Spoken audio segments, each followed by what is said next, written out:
თქვენ როგორ ხედავთ მოვლენების განვითარებას იმ ფონზე, როცა ქართული ოცნების პოლიტიკა თუ მას არ აღიარებ, ის თავს გესხმის და არ აქვს მნიშვნელობა პოლიტიკოსი ხარ, პროტესტის მონაწილე, პარტნიორი თუ ასე შემდეგ და შეიძლება უფრო მძიმე ნაბიჯებმა უფრო მძიმე პასუხი გამოიწვიოს მისგან.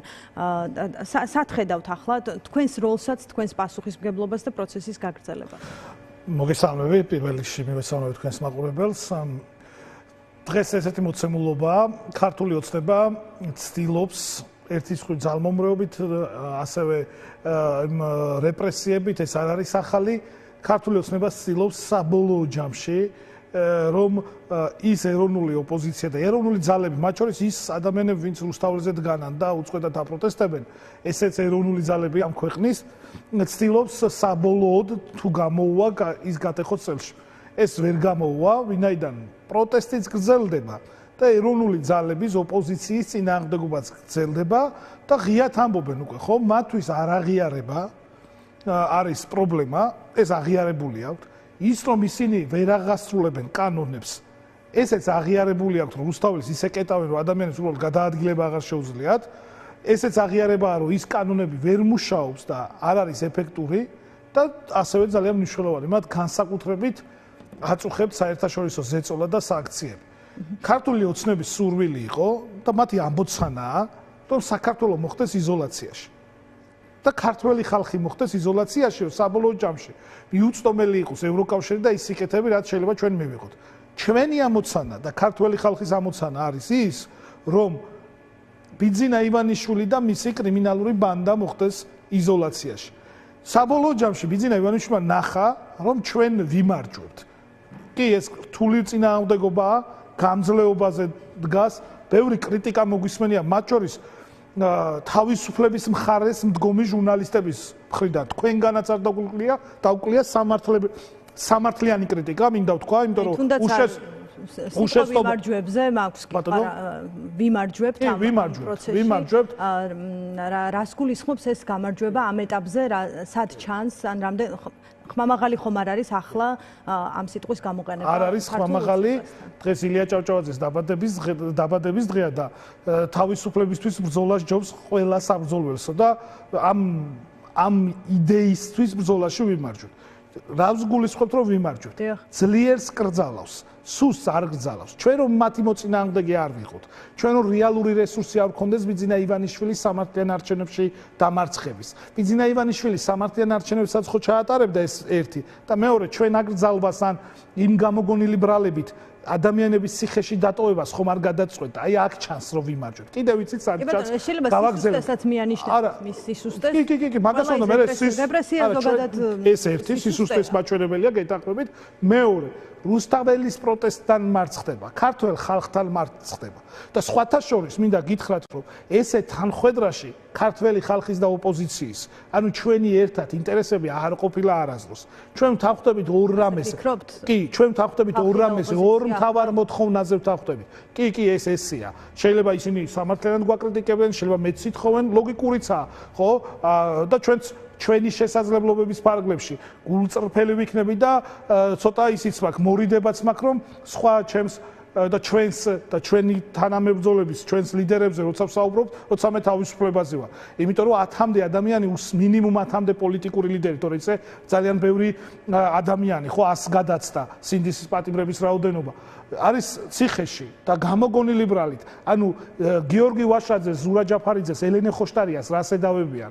ედავებიან იმას, რომ სადღაც უთქვამთ თითქოს რომ ესენი რუსეთს ეხმარებენ და ამ ქვეყანაში ვინ არის ის რომ ქართული ოცნება რუსეთს ეხმარება და საქართველოს რომელიც რუსეთს ეხმარება ეს სისხლის სამართლის კოდექსში წერია თენგო თევზაძეს, ელენე ხოშტარიას, ზურა ჯაფარიძეს და გიორგი ვაშაძეს კი არ მოუგონია.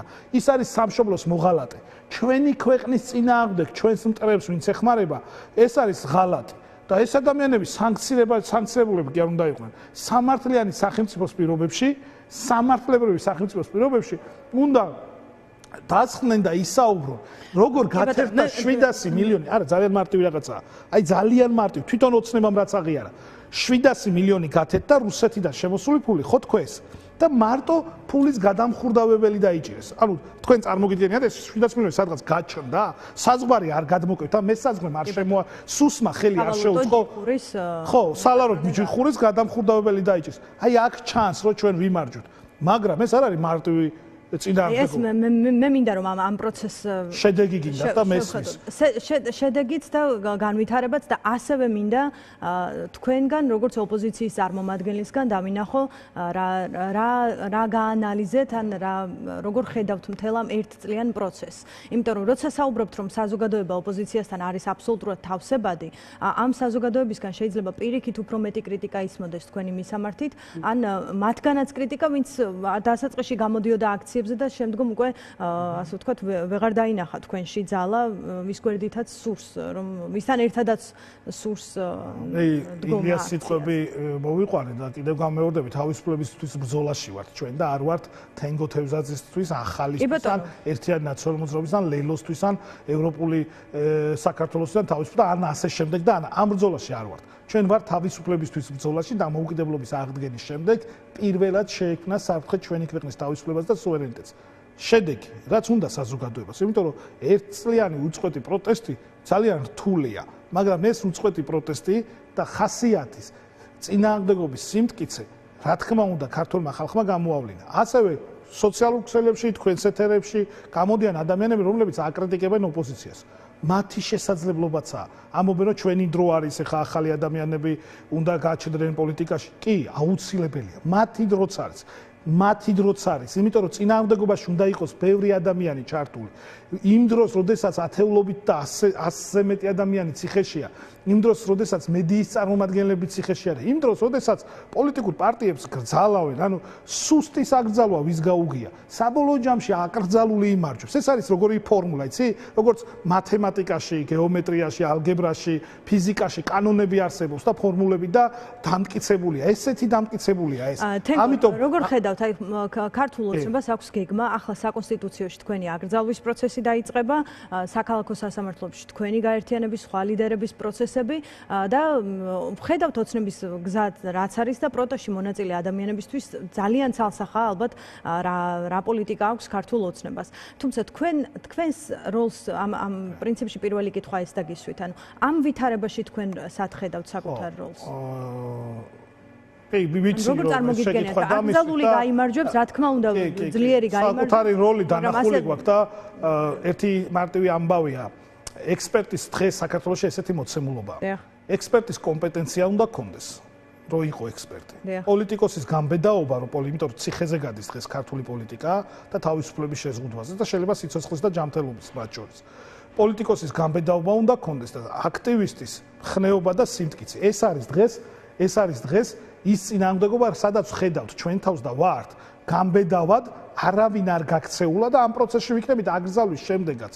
არ მომიწევთ, ხშირად ვამბობ ამას და ვიმეორებ, არ მომიწევთ, ვიქნებით წინააღმდეგობაში, კიდევ უფრო მეტი გდრო მექნება და კომუნიკაცია ხალხთან, შეიძლება რასაც ოპოზიცია აკლებს. ჩვენ გვაქვს ორი გამოწვევა გვაქვს გულწრფელად. ერთი გამოწვევა არის ის, რომ კარგად ვერ უხსნით ამ რეპრესიების პირობებში შესაძლოა თუ როგორი უნდა იყოს საქართველოს მომავალში, საზოგადოებას ვერ უხსნით, მათ შორის ყველა საქართველოს მოქალაქეს, ეს უკვლებლივ ყველას, ეს ერთი და მეორე. ჩვენ არ გვაქვს ძლიერი ინსტრუმენტები იმ რუსული რეჟიმის პროპაგანდის წინააღმდეგ. ესეც მნიშვნელოვანი გამოწვევაა. ანუ იმ პირობებში, როდესაც საზოგადოება მსჯელობს იმას, რომ სად არის ოპოზიცია არის ქართველ ხალხთან ერთად. და ეს ქართული ხალხის არა ამ საზოგადოებამ თუ კი მხარი დავიჭირათ 2024 წლის არჩევნებზე, ესე იგი მათ კარგად დაანახეთ როგორი საქართველო კი და იმიტომ გავიმარჯვეთ კიდეც. მე წმენის დონეზე მჯერა, იმიტომ რომ დათვლადია და დათვლილია ეს, ჩვენ მაშინ გავიმარჯვეთ, უბრალოდ ძალაუფლება მიიტაცა ძალით. და ქართული ოცნება ყველა ხელისუფლება დემოკრატიულ სამყაროში დგას ლეგიტიმაციაზე. ქართული ოცნება დგას ძალას. და აქეთ ხარეს არის შესაბამისი ძალა, რო წინააღმდეგობა გავწიოთ? არის, ოღონ აქეთ ხარეს არის შვიდობიანი ძალა. ჩვენ არ ვიღებთ ხელში რაღაც ხელკეტებს, რაღაც ინსტრუმენტებს, რომ ესეც შევეწინააღმდეგოთ ქართულ ოცნებას. შვიდობიანი და მტკიცე პროტესტით ვეწინააღმდეგებით. ასევე კონსტიტუციის და პოლიტიკისთვის დადგენილი წესებით. მათგან განსხვავებით ჩვენ გვახსოვს წინა წელს ხო ნოემბერ-დეკემბერში მარტო რუსთაველზე არ არბევდნენ ადამიანებს პოლიტიკოსებს სახლში უვარდებოდნენ ხდებოდნენ და ფიზიკურად უსწორდებოდნენ ჩვენს ოფისს სამჯერ დაესხნენ თავს არც ერთი საქმე არ გამოძიებულა როცა ჩვენ ასე ვთქვათ ეს თქვენ ჟურნალისტ ჩვენს ოფისთან ესეც გახსოვთ და შემდეგ გაგზელდა თავდასხმა გამოიძიეს ეს თქვენი ჟურნალისტზე თავდასხმა ვესელის გაფართოების ანგარიშში ვიცი ამ საკმაოდ ვრცელ დოკუმენტში ყველაფერია რაც მოხდა ამ 1 წლის განმავლობაში ისეთი ამბებიც კი რაც გვახსოვს და თითქოს მივიწყებულია ამ იმიტომ რომ ყოველდღიურად ხდება ეს აი თქვენ იცით როგორ ამარცხებთ კი ჩვენ ვიცით როგორ ვამარცხებთ და ეს არის შეიძლება არ არის მარტივი გზა მაგრამ ამ ერთმა წელმა წმენა დააბრუნა ხალხში რომ ხალხს შეუძლია ხელისუფლების და ძალაუფლების დაბრუნება ხელისუფლების წყარო არის ხალხი და იცით რა აი უკან დასახევი გზა არა აი ადამიანების წარმოგიდგენთ პირბადის გამო და რუსთაველის გადაკეტვის გამო 15 წუთით 1 საათით 2 საათით ადამიანების სისხლის სამართლის პასუხისგებაში შეიძლება მიეცეს ამან არ იმუშავა და ადამიანები აგზელებს ოპოზიციონერი ლიდერები ნიკა მელიას 4 თვეში 3ჯერ წაუყენეს ბრალი 3ჯერ წაუყენეს ბრალი ნიკა მელიას გააჩერებენ ვერ გააჩერებენ ნიკა გვარამია 1-400 დღე იჯდა მაშინ და გამოგონილი ბრალით საერთოდ ევროპის კონტინენტზე ესეთი ბრალით რომ ადამიანის ციხეში არ დაუპატიმრებინა ახლა რაღაცა სიყალბის კომისიაზე ღალატის კომისიაზე ისკანდერი წაიღო სახლშიო ერთ-ერთი თითქოს მოწმე ამბობდა ამას და ეს არის გამოგონილი ბრალი. ელენე ხოშტარია 527 ლარის ზიანის გამოზის ციხეში და ახლა 15 წელ პატიმრობას შეუძლია 7-15 წლამდე შეიძლება იმიტომ დაუმატო და გიორგი ვაშაძეს და ზურა ჯაფარიძეს რომ თითქოს ხმამაღლა თქვა ის რომ შანსი არის და ჩვენ საზოგადოებას და პარტნიორებს უთხრა ეს რომ ესენი ასე ვთქვათ ნავთობპროდუქტებს რუსეთიდან სანქციებულ ნავთობპროდუქტებს აქ ახარისხებენ და შემდეგ წარმოებაში უშვებენ და ეს საიდუმლოა 10 დღის წინ ეს ფაქტი არ დადასტურდა ყულევის ტერმინალში თვითონ ოცნებამ არ დაადასტურა თქვენ არ გამოიძიეთ აი თქვენმა კოლეგებმა TV პირველი ჟურნალისტებმა არ გამოიძიეთ ეს ფაქტი და ამის გამო ამიტომ არის ოცნება ამის არ ლაპარაკისთვის ამის არ მითითებისთვის საზოგადოებისთვის ამის არ ახსნისთვის იჭერენ ოპოზიციას და ეს ყველასთვის შეკითხვაა აი ქართული ოცნების წევრი რო იკითხავს რომ ახალი რატო აგზავნეთ რომელიც 2024 წელს დაფუძნდა სხვებიც არ უნდა აგზავნონ პირდაპირ გეუბნებით ერთხელ მივიღეთ ხოლო არჩევნებში მონაწილეობა აი რა მიზეზია შურიზიებაა შურიზიების გამო პოლიტიკური შურიზიების გამო აკეთებთ პოლიტიკურ შურიზიებაზე აუცილებელი პასუხი არის გამარჯვება ამ ეს მაძლევს რწმენას თქვენიზით მივა ეს პროცესი ბოლომდე არ ვიცი არც მაინტერესებს ჩემთვის ეს პროცესი ბოლომდე მივა თუ არა ჩემს ამოცანებს არ ცვლის პირდაპირ გეტყვით რა ჩემს ამოცანებს არ ცვლის ჩემი ამოცანა არის საქართველოს დაიბრუნოს სუვერენიტეტი